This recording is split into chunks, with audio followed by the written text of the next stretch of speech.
Welcome to The Explainer. Today, we are diving deep into K10, the market research requirement for the Marketing Manager Apprenticeship. And look, if that sounds a little intimidating, don't you worry. We're going to break it all down into a really clear, manageable journey. So let's get right into it. First things first, I want you to meet Jody. She's a level 6 marketing manager apprentice over at IBIS stores. And, just like a lot of apprentices out there, she's looking at this K10 requirement and feeling, well, pretty overwhelmed. To her, it just feels like this giant abstract mountain she has to climb. But here's the good news. Jody is not alone, and neither are you. In this explainer, we're actually going to follow her journey. We'll see how she works with her amazing support network. That's her manager, her mentor, and her coach to slice K10 into bite-sized pieces and turn all that daunting theory into solid, concrete evidence of her skills.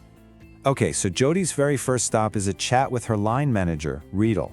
Now, Riedel's job is to help Jody see the bigger picture, the what, and more importantly, the why of market research for their company, IBIS stores. So what is K10 really all about when you get down to it? Well, Riedel explains that at its heart, it's about making smart, data-driven decisions.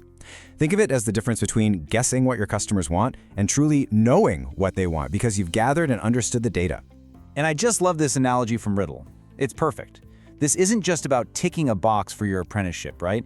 It's a fundamental business tool. Great market research literally turns on the lights, showing you exactly where the opportunities are and where the roadblocks might be. So, Riedel breaks K10 down into 4 essential areas for Jody. First, you've got to know the techniques to actually go out and get the data. Second, you have to analyze that data to find the story hiding inside. Third, you have to apply what you've learned to your marketing plans. And finally, you have to evaluate your campaigns to see if those data-driven decisions actually paid off. Right, so Jody's getting it now. She understands the strategy, she sees why it's so important. But the big question is still hanging in the air. How do I actually do this in my day-to-day job at IBIS stores? And that question leads her straight to the next member of her team. And this brings us to Adam, Jody's mentor. Now, Adam is all about one thing: action. His whole role is to help Jody bridge that gap between the theory she's just learned and the real practical work she does every single day. So Adam lays out this really clear 5-step journey for Jody. And what's cool is that it's a cycle, a loop of continuous improvement. You start by understanding the fundamentals. Then you collect and analyze your data. You apply those insights to your strategy, you evaluate how effective it was, and then, this is the key, you optimize your plans for the next time around. Adam also breaks down the 2 main types of tools in her research toolkit. First, you have quantitative research. Think surveys and polls. This gives you the what, the cold, hard numbers. But then you have qualitative research through things like focus groups and interviews. This gives you the crucial why, the human stories and motivations behind those numbers. And to really get the full picture, you absolutely need both. And to make it totally real, Adam gives Jody 4 concrete tasks she can start on right now at IBIS stores.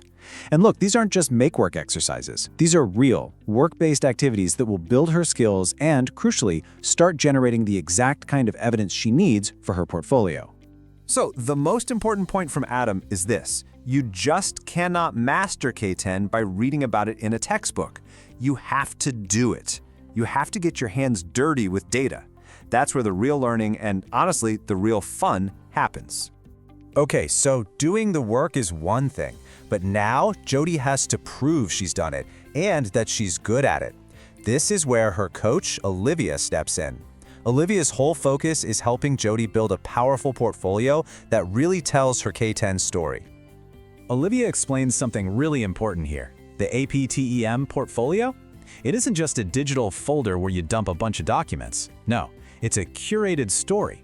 Each piece of evidence is like a chapter in the book of your professional development, showing exactly how you've grown and applied your knowledge.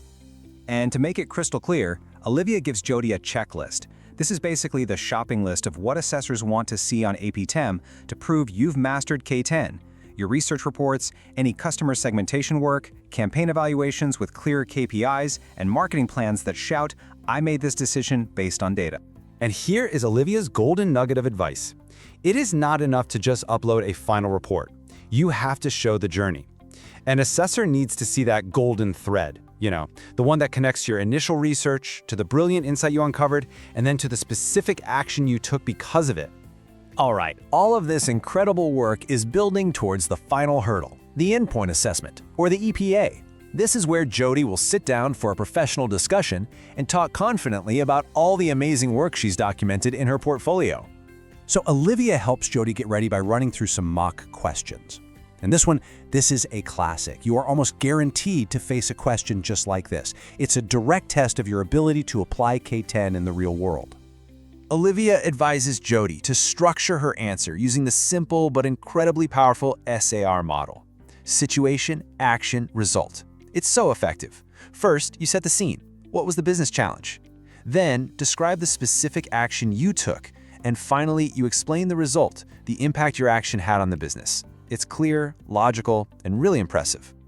And there it is. This is what a perfect K10 answer looks like in the wild.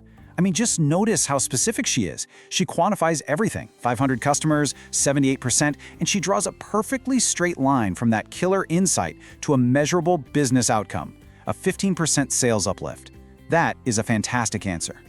So, you see, mastering K10 isn't about climbing one giant, scary mountain. It's really just one clear journey. You go from understanding the what to applying the how, and finally, to delivering the proof of the impact you made. So, we'll leave you with this final thought. Forget about waiting for some huge official project to land on your desk. What is one small question you're curious about right now, about your customers, about your competitors, that you could start researching today?